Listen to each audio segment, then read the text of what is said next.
حضرت سلمان علیہ السلام نے جنات کو ایک بڑی عبادت گاہ ہیکل سلیمانی تعمیر کرنے کا حکم فرمایا۔ کئی طاقتور جن پہاڑوں سے پتھر تراش کر لاتے اور دوسرے جنات ان سے تعمیر کرتے۔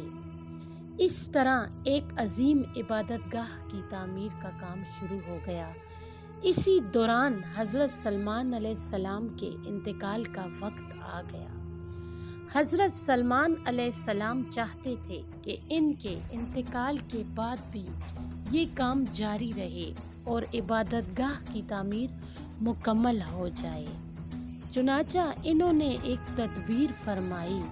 وہ اپنے عصا کا سہارا لے کر کھڑے ہو گئے اور ملک الموت نے اسی حالت میں آپ علیہ السلام کی روح قبض کر لی۔ جنات انہیں کھڑا دیکھ کر یہ سمجھتے رہے کہ وہ اللہ کی عبادت کر رہے ہیں اور ہیکل کی تعمیر میں خوب محنت و مشقت کرتے رہے۔ اسی طرح ہیکل سلیمانی یعنی بیت المقدس کی تعمیر مکمل ہو گئی۔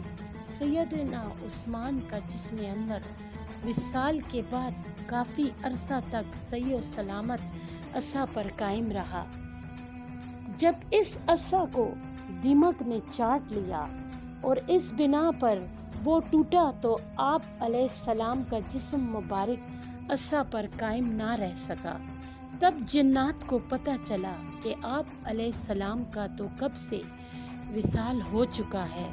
اس سے معلوم ہوا کہ اللہ تعالیٰ انبیاء علیہ السلام کے اجسام مبارک کو وصال کے بعد بھی تغیر و تبدل سے محفوظ رکھتا ہے۔